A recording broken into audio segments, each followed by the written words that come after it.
Hello there. Niiamah Ashong here, and thank you so much for letting me be a part of your journey today. We get an opportunity to slow down a bit and see what happens when you show up in service, show up in your mission, and like just keep showing up.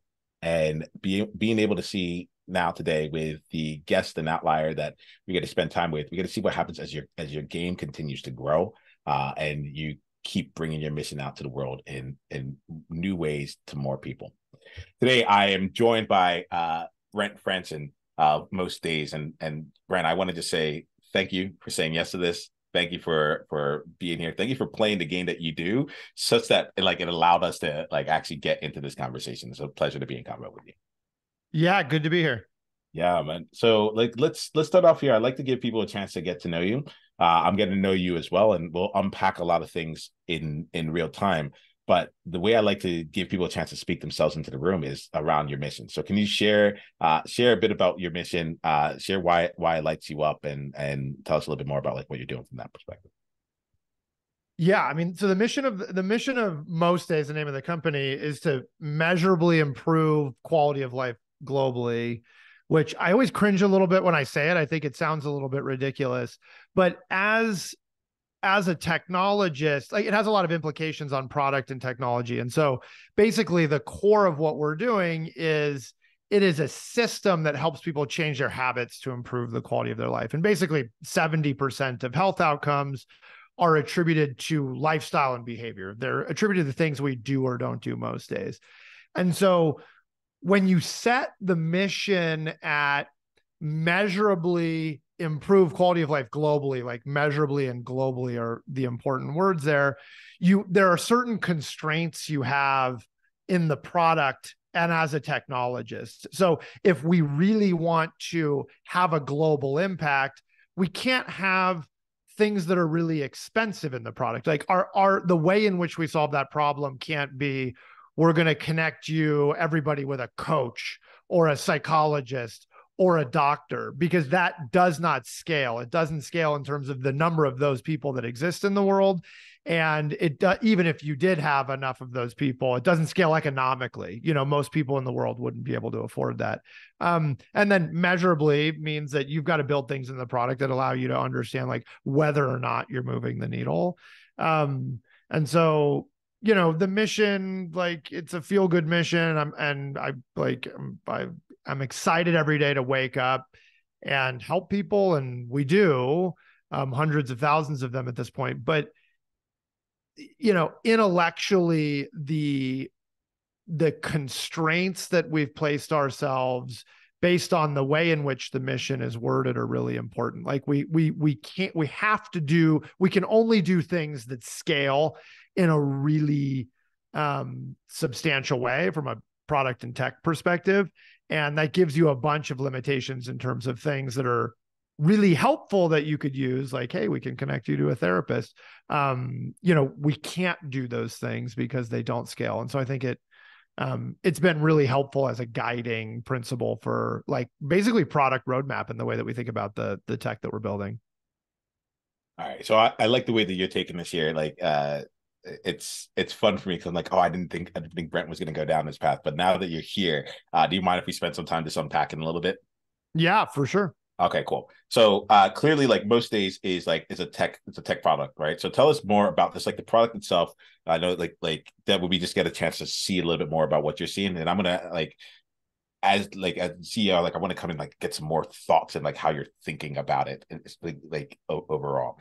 So tell us more about the product itself. If people want to go out and as they're listening, go download it, get involved with it. Tell us that, and then we'll dive in a little bit more. Yeah, so it's available on Apple. It'll soon, next week, be available on Android. But we've been available on Apple for a few years, so the product is reasonably mature.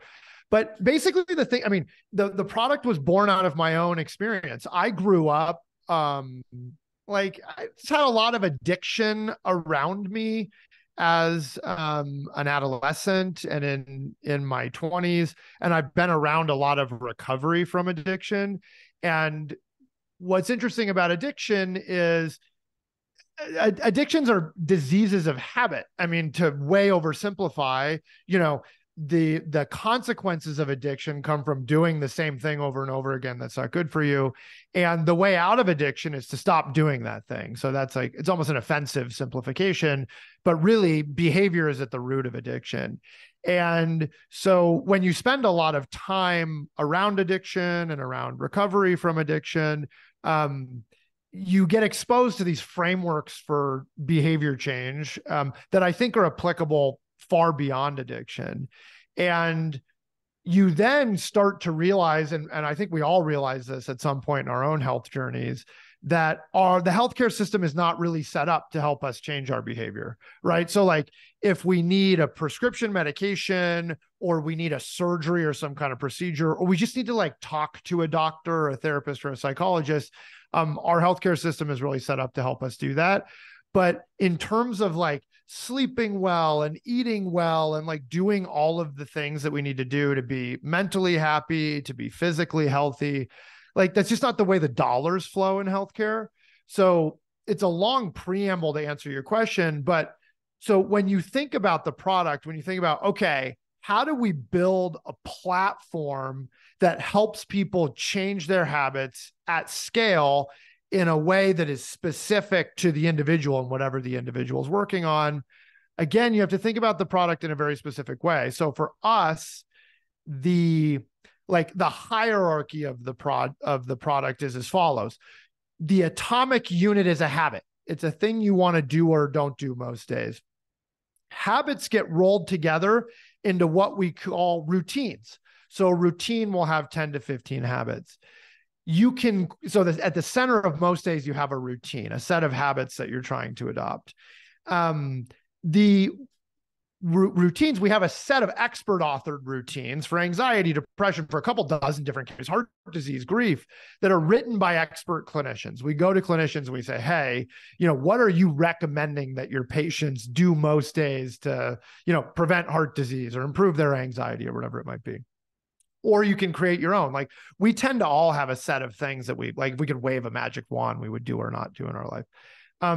You then take that routine and you have to say, okay, what are the tools that we know from behavioral psychology, from research on addiction that actually help people adopt change, right? It's easy to write the list of New Year's resolutions. The hard part is adopting them.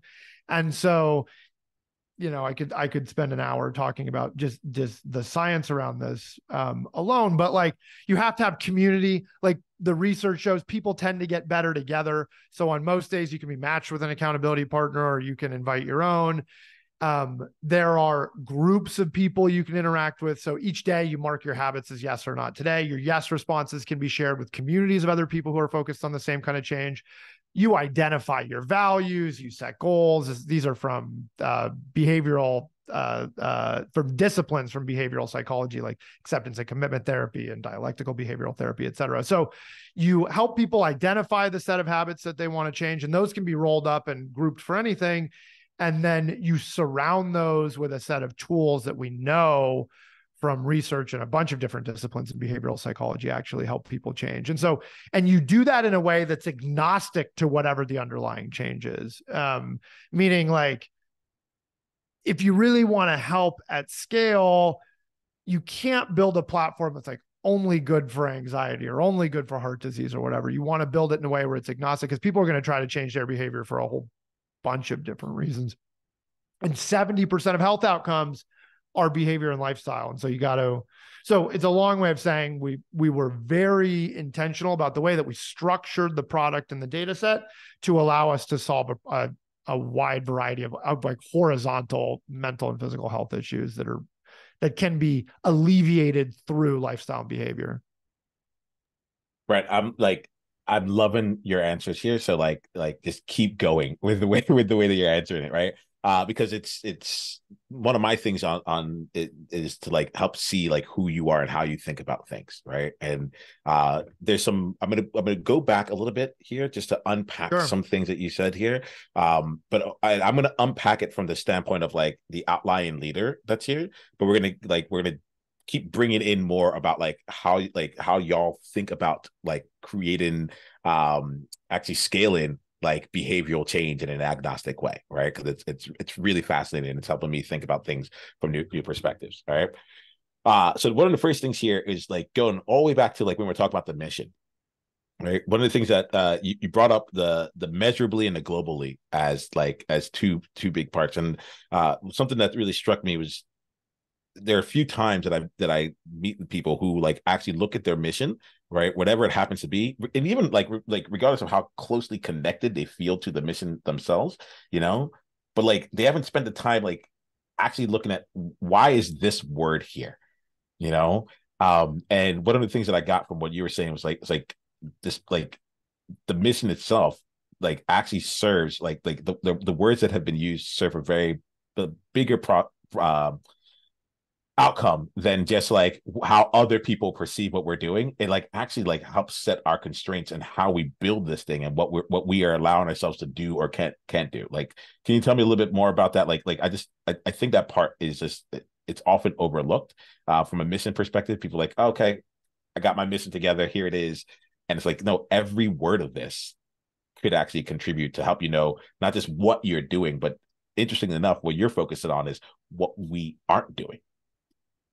Yeah. Oh, I think what you don't do is probably more important, or as important than what you do. So, first of all, if you need a reference point for a vision framework, like Jim Collins wrote a book called, I have it behind me, it's called B 2.0. But Jim Collins, a famous business book writer who's written a really good book on how do you think about vision and mission, and how do you set it? And so there's prior art on this. And he primarily does work with big companies. And so he basically is like, your vision should last 100 years and your missions should last 20. And once you accomplish the mission, then you create another mission underneath the framework of whatever your vision is. And so, we're a startup, we're 3 years old. So we're not thinking in 100-year increments, but we are thinking big. But I think you don't want a big mission just for the sake of a big mission, because it's a very different company. Like, imagine if the company I'm running is like an inpatient rehab. I want to be the best in the world at like a high-end destination where people go to, I don't know, stop drinking or improve the way they eat or whatever it might be. The word global is not in there.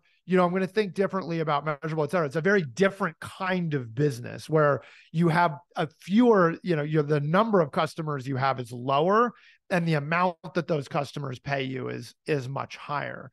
And so I think you've got to figure out, like, what is the game I'm playing? Like, in our case, we really thought about, are we going to play like a high margin, low volume game? Like, are we going to help a smaller number of people who pay us more?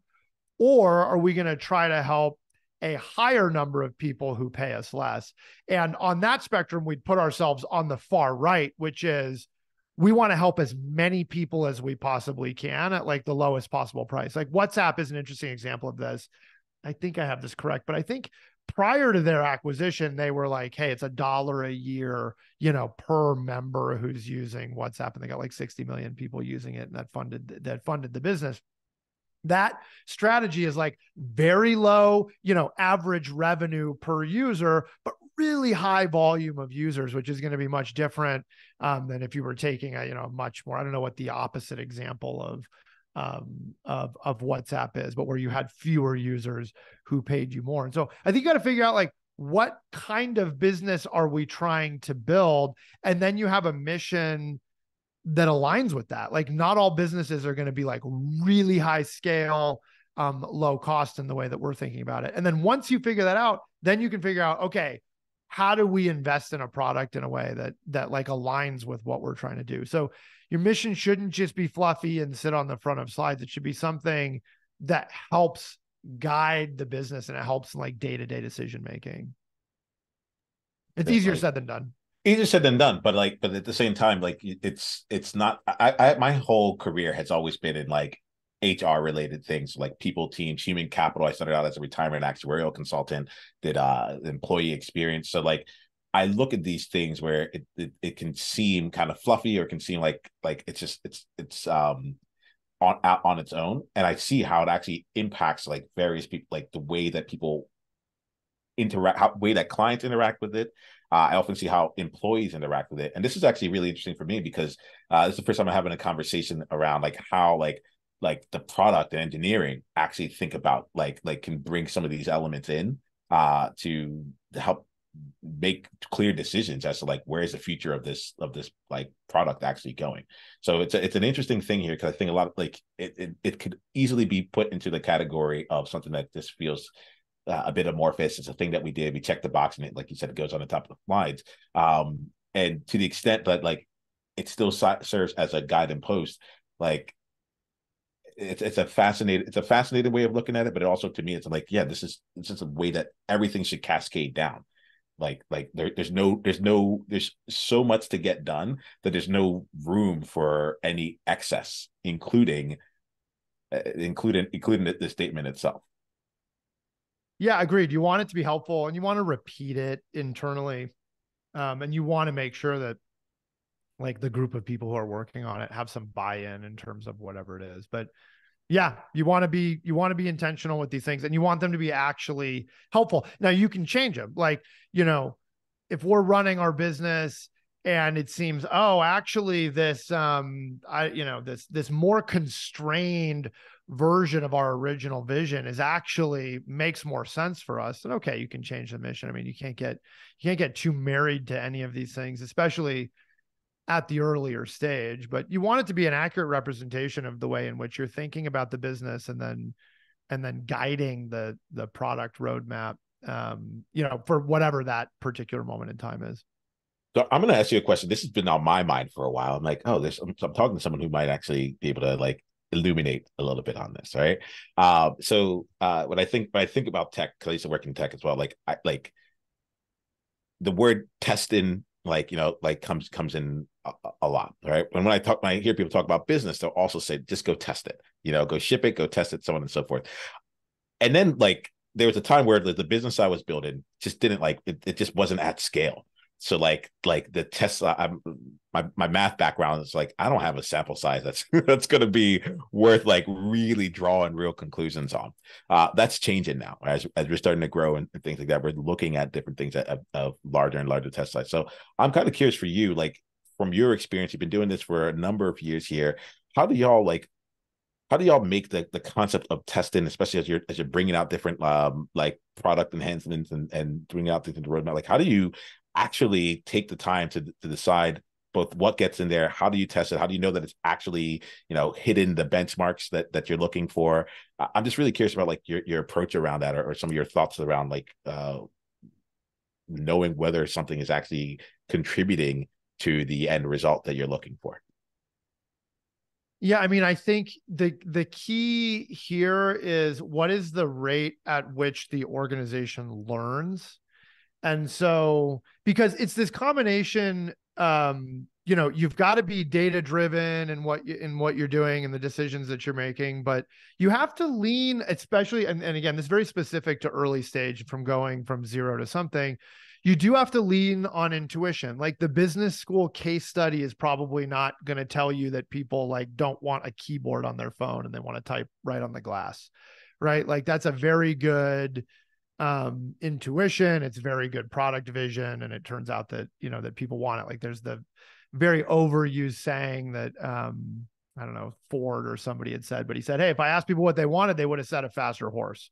Right. And so you've got to have a sense of like, you've got to have some intuition that might not pass like the business school case study test, but might be right. Now I think most of the time contrarian views that don't pass the business school case study test are wrong, but that's the nature of building something new. Most of the time people are wrong, but when you're right, there are outsized returns, higher risk, high reward, that whole thing. And so the way in which I think you overcome this is you have a perspective, you have a hypothesis, and then you ship rapidly in technology. You build, you ship, you put it in front of people who can use it, you learn from the way in which they use it, you spend a lot of time talking to them, you understand why they're using it, why they're not using it, and then you iterate and you rapidly iterate. And the organizations that learn the most quickly are the ones that make the most progress. And so if you spend too much time thinking about it and getting it right before you get it out in the world, you might spend too much time working on the wrong stuff. On the other hand, if you don't have an intuition, if you don't have a perspective on what you think is missing in the world, and you're simply data driven, you're going to have a product that doesn't really have an identity.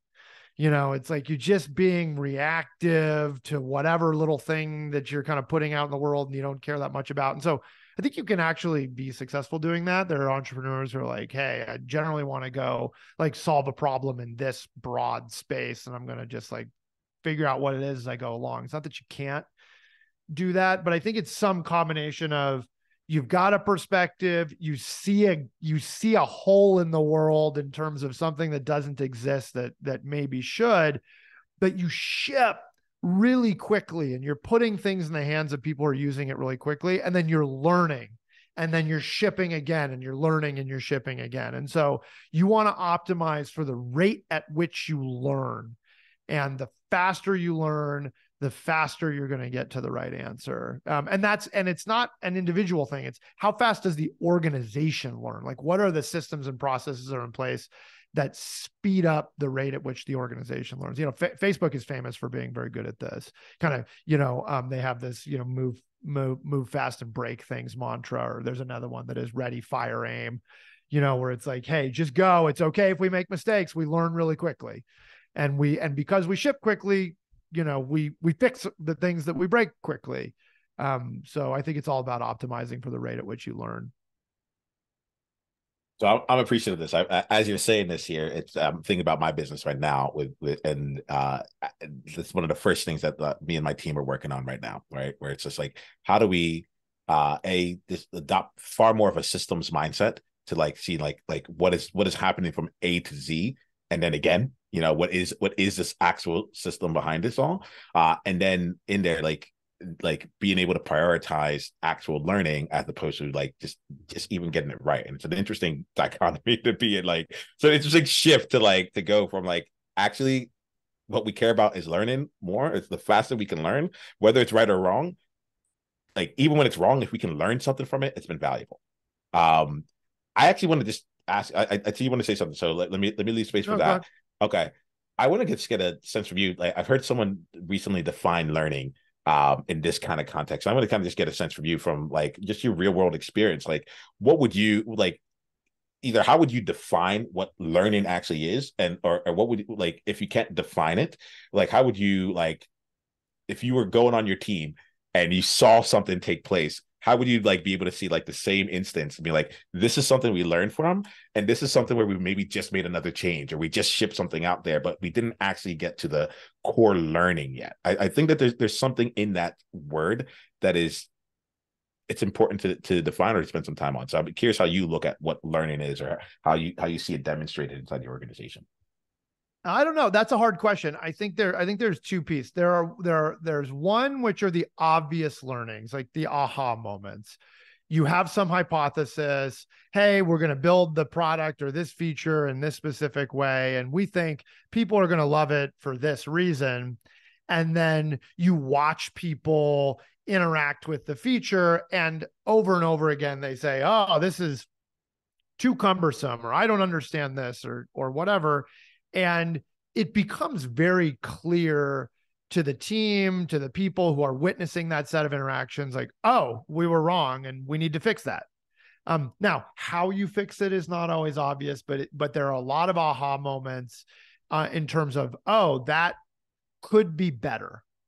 And so those are, I think those are simpler, but that's like, I would define learning in one context as just those obvious aha moments that come from some rigorous like analysis, review of data in some way. Like in our world, we do a lot of user testing. And then the other component of learning, I think that's a little bit more difficult is observing others who you know are doing something you want to do well and trying to adopt that for whatever you're trying to do. So, hey, the onboarding flow of this other app is really good. It's really sleek. Like, I can give you an example. There's this app called Lensa, which is like an AI app for like basically like profile pictures that are AI generated.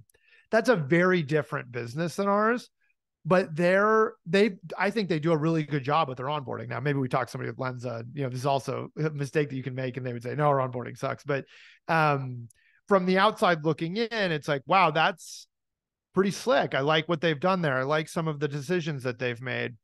And so filtering that into the context of because you can't just copy it like top to bottom. Like, it just wouldn't work.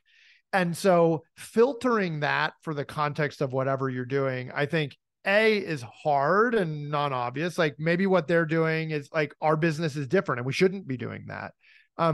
But B, it requires a proactive mindset around learning, because you're not just reacting to, like, you're not watching a user testing video and then just being like, oh, okay, of course we should fix that thing. Everybody's complaining about it. You've got to connect a few more dots to like make the learning real. And so, maybe part of inspiration is these aha moments. And then the other part, part of learning is these aha moments. And the other part is like, inspiration that ends up getting filtered into something useful. I guess that's the way I would think about it. It's a hard question to answer. These really simple questions are obviously the hardest. Like, what is learning? But that's the way I would think about it. Well, I appreciate you like giving your perspective on it, right? And like, I like to ask dumb questions. I like to ask simple questions, knowing that they're like super, like they are really hard. And at the same time, I think it also gives us the perspective here where it's like, okay, because I work with a lot of people who are like, well, I don't necessarily know the answer. And it's like, do you even know the question right now? Like, it's like, let's keep moving. Let's keep you in action. Let's keep you shipping here. And you do it at such like high scale that it's something where I think about like the amount that of data you're getting, the amount of things that you're getting in, and still how you look outside of just what is kind of like the pure data that's coming in with the user experience and things that you're seeing with your product, but also just going outside of that space. And I think like for me, like, I spend time working with people who think differently, and I purposely like to bring in different people from different backgrounds. We've had people on here that are just from all walks of business and impact here. And the reason I like to have that kind of combination of things is that we're looking at the same questions of how to, like, from very different lenses. And from that place, there's you use the word inspiration this time. What's interesting to me is that for the longest, because I've spent my time in like deep coaching circles, and so like there are times where it's just been very like, let's hold the space, and like it's super open, and intuition gets used a lot in that space. Why, before then I was a retiring actuarial consultant, and like I'm good. Like, you give me an Excel, like I'm still way too good at Excel. Like, I look at this, I'm like, what did you just give me? How did you not know this yet? And I look at that and I'm like, it dawned on me, I'm like, oh, this thing that people call intuition, to me, it's just pattern recognition. Like I've seen enough of these things that like I believe what, like, the variable right here will probably fall within this range. Let's go and see what the real thing is. But it's leading me down this path. So it's cool to hear how you look at things and look at learning, not just as like that there are multiple inputs to the learning, including the ones that don't seem most like directly applicable. Yeah. And yeah, intuition, who knows what intuition actually is? It probably is a bunch of, there's a whole bunch of experiences and data points that end up, coming together as what seems like an intuition, but it's actually like pretty data driven somewhere deep in the, like in the cognitive abyss that is our brains. So yeah. All right, so let me ask you this question. So I heard from you a bit, like, when you think about things from a technologist perspective, right? Like, as a leader in your organization, like, what's something that you feel that you bring to the table that's different than what others might expect of you, or like, it's kind of like you're not so secret sauce, but like most other people just wouldn't understand that it's like unami. It's like it's there. Like I don't know what it is that I'm talking. What's something that you bring that you feel is different? I don't know, like I've been managing teams and I've been a quote unquote leader for a long time. I don't know that I'm that good at it. I think maybe what I bring is I try to be better at it. And I try to just serve the people around me as best I can. Brent, do you mind I if I take this question in a little different Please. direction then? Yeah.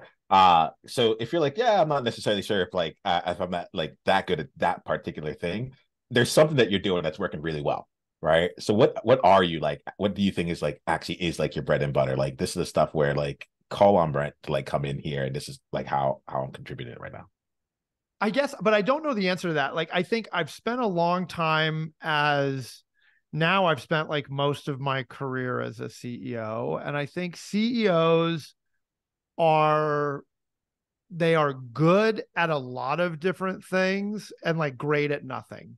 So I can go deep on product. I can go deep on eng. I can go deep on data. I can go deep on sales. I can go deep on BD. I can go deep on marketing. But like, I'm never the person you would hire to run that function. And so I think that's probably the best skill set, is somebody who's like jack of all trades, master of none, as like the conductor who tries to make all of the various pieces work together. I think I'm really good at hiring people who are smarter than me and who are better at me, better than me at whatever, than if I was the one running the marketing function. And so maybe it's hiring and retaining. Um, and then I think I've got a pretty good risk tolerance. I think you've gotta, like, as an entrepreneur, you've got to be like fully committed to the journey, and you've got to be aware, like, hey, we're kind of building the plane as we're flying it. And if you have a fear of crashing, like, it's probably not, because you probably are going to crash. And there are going to be like tons of, like, every day, there are going to be like mini crashes. And you just have to be like, you have to be a masochist and you have to be excited about that. And you have to have a tolerance for that. And that's not for everybody. And I wake up a lot of days and I say, what is this? Is this for me? But I'm like fully committed. I'm like, hey, I started doing this in my teens. I'm 41. This is the life I've chosen, and it's got its pros and cons, but I'm just going to keep going until like I have totally smashed into the cliff and, this thing's just not going to work. At which point I'm just going to start building another plane, or, we've succeeded. And so, I don't know. I don't like patting myself on the back too much. And so I'm uncomfortable with that. But I do think you got to have knowledge of all the different parts of the business. Like, you got to at least be dangerous in all the different parts of the business. I think to be good at this role in particular, the CEO role, I think you have to be really good at identifying and hiring and retaining talented people. Like, you have to be excellent at that. You got to be good at storytelling. You got to be able to raise money. And you got to be able to like go get customers and things like that. But you also have to have a really high tolerance for risk.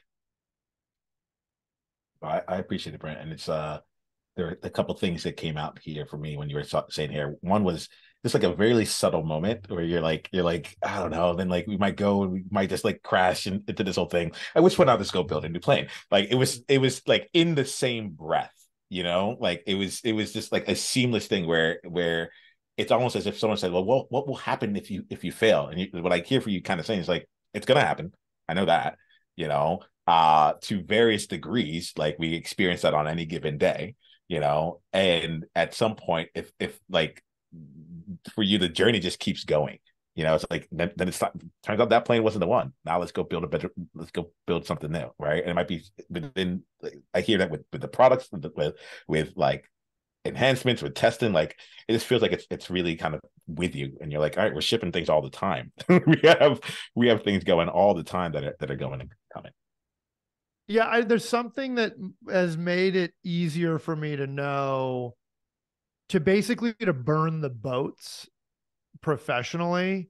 like my wife works at a like big public company, and if I weren't so committed to like the life of an entrepreneur, that life, it looks really attractive. She works with really smart people. She works on really hard problems. She gets paid really well and has good benefits, etc. But she doesn't like own the whole thing. It's a public company. It's not going to fail. It'll continue to exist with or without her. She puts her mark on it, but it doesn't keep her up at night in the same way. And I think, if you really want to succeed as an entrepreneur, you got to burn the boats and you got to say, hey, this is it. And if I don't figure this out, I'm going to be just dealing with this same existential anxiety with something, with the next thing. And that gives you a little bit more grit. There's a little bit more resilience there. You're fully committed to the ride. And so the reality of failure is a little bit more stark. It's like, okay, that might happen. And, it's okay if it does. If, and when I say it in that way, I really mean like the company fail, kind of the ultimate failure. And that would really, if this company were to fail, that would really suck. But I think we're more likely to succeed when we don't fear it.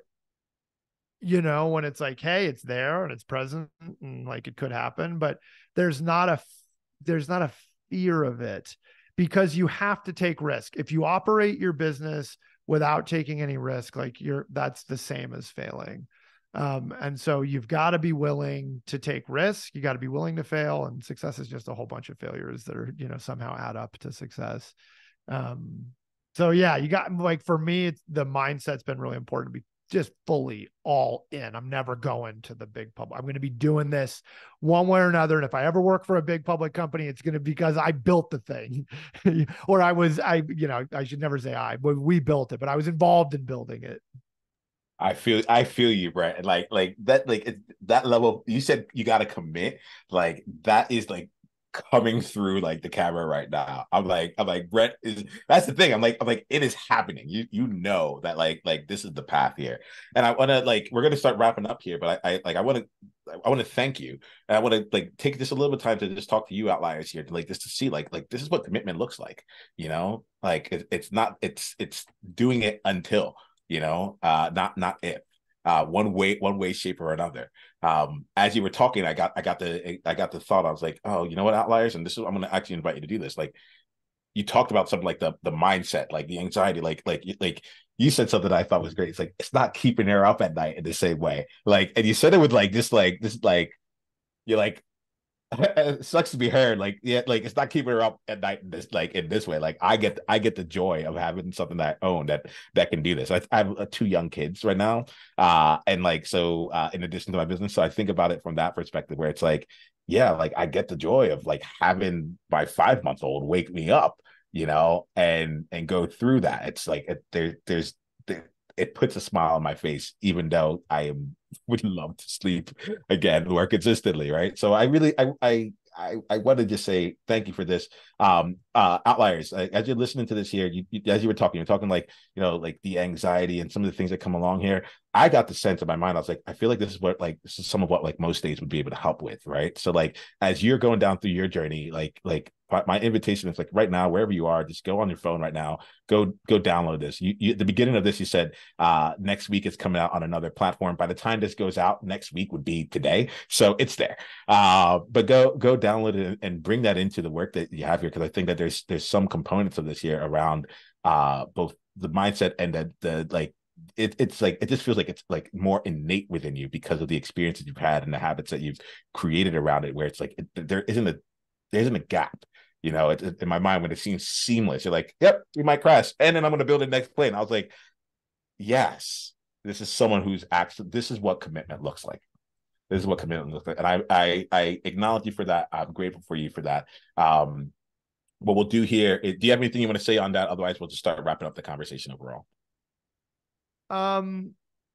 Yeah, I mean, I think it's not without its pain. I think my wife sleeps better than I do. She'll probably live longer. I mean, I think you've got to be really honest with yourself about the possible outcomes and whether or not you're okay with that. And I personally, if I'm a guy who starts 5 or 6 companies over the course of my career and none of them really do what I want them to do, I'm okay with that. I don't think that's going to happen. I've already had some success prior to this company. And so, but that's okay. Like, I'm going to stay in the game. And if because of all this lack of sleep and this stress, like I live, I don't quite live as long as I would have had I taken an easier path. I lose a few years at the end. Am I okay with that? I am okay with that. I'm not happy about it. I'd love to have my cake and eat it too, but you can't. So you got to be honest with yourself about what you're giving up. It's the same thing that you use with the example with parenting. I've got 2 young kids as well. And there's some parallel universe where I don't have any kids and like, I don't know, I'm trail running more and I'm traveling more or whatever. And like, that's a pretty good life too, but life's a set of trade-offs. In this case, I think the trade-offs are worth it. I love my kids and it's really rich, but there are trade-offs, we travel less. Like our lifestyle is different than if we didn't have kids or when we didn't have kids. It's not all good or all bad, but we're committed to the kid path. And so it's fine. We don't stay up, wondering what the childless versions of ourselves would be like. So that's the thing, is like, once you make that commitment, you stop wondering about the parallel universe. And with being an entrepreneur, wondering about the parallel universe, if you're not fully committed, it can draw you back in and it can kind of reduce the resilience. And that's just not for me. It's not to say that that's the wrong path. Everybody's got their own path, but that's not for me. Yeah, I mean, like, it's clear. It's clear that it's not. Well, Brett, I really enjoyed this conversation. I'd like to wrap up our conversations with 2 things. One, for anyone that wants to continue down the path with you here, like, what's the best way that they can do it? What's the best way to do it? Just message me on most days. I'm very easy to reach through most days. Awesome. Perfect. And then I like to end with one question I call it the time capsule question, which is like, Brent, like, you have had all your experience up until this point and you've learned a lot of things, right? You're still going though. And there may come a day 10, 15 years from now where you need to be reminded of something that's just like super present to you right now. What's the message that you would leave for future Brent on the day that he just might need to hear it? I'm leaving a message for myself now for future Brent. Oh, I think, I stop and remind myself right now that like my life is pretty good right now. I'm healthy. My wife is healthy. My kids are healthy. My parents actually are healthy. My siblings are healthy. I like the work that I'm doing. Like, I think the world is generally in a pretty good place. People would disagree with that, but I'd be happy to have that conversation. And the thing about life is it's not always good. A full and long life is one where, all of those things I've said won't always be true. And the older I get, the more likely it is, particularly around health, your own health and the health of the people around you, that that's not true. You can't really say that for somebody that you really care about.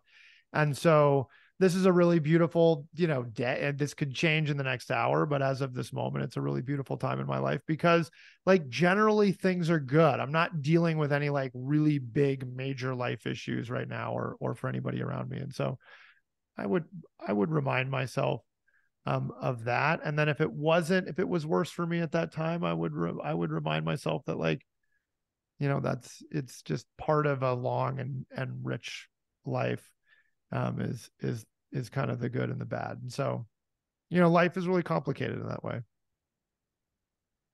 And I appreciate you. Thank you so much for spending the time here. Thanks for sharing your experience. Thanks for sharing the way that you see the world with us and helping us create a world of difference here today. Be well, and thanks again. Yeah, thank you.